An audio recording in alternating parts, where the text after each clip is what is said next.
কলিযুগে একবার দেখা গিয়েছিল শ্রী রাধারানীর সব থেকে বড় চমৎকার। কিছুদিন পূর্বে বর্ষানায় রাধারানীর মন্দিরের ঠিক পাশেই ভয়ানক আগুন লেগে যায়, আর তা এতটাই ভয়াবহ রূপ ধারণ করে যে আশেপাশে সকল মানুষ ভীতগ্রস্ত হয়ে পড়ে, কেননা আশেপাশে বহু মানুষজনের বস্তি ঘরবাড়ি মজুদ ছিল সেখানে। অন্যদিকে আগুন সেই ঘরবাড়ির দিকে বাড়তে থাকে।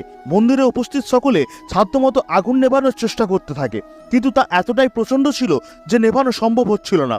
তখন সকলে রাধারানীর কাছে হাত জোর করে প্রার্থনা করতে থাকেন, আর ঠিক তখনই ঘটেছিল সেই চমৎকার, যা দেখে উপস্থিত সকল ব্যক্তি রাধারানীর কাছে নতমস্তক হয়ে পড়েছিল। আসলে একটু আগে পর্যন্ত যে আকাশে উজ্জ্বল রোদ ঝলমল করছিল, বৃষ্টির বিন্দুমাত্র চিহ্ন ছিল না, সেখানে হঠাৎ করে কালো মেঘ চারিপাশে অন্ধকার ছেয়ে আনে এবং ভয়ানক মেঘ গর্জনের সাথে শুরু হয় প্রবল বৃষ্টি, আর তাতেই সেই আগুন নিভে যায়। তখন মন্দিরে উপস্থিত সকলে খুশিতে রাধে রাধে নামের ধ্বনিতে মেতে ওঠে। আপনারও যদি মন থেকে এই ভিডিওটি ভালো লেগে থাকে, তবে অবশ্যই একটি লাইক দিয়ে কমেন্টে লিখুন রাধে রাধে।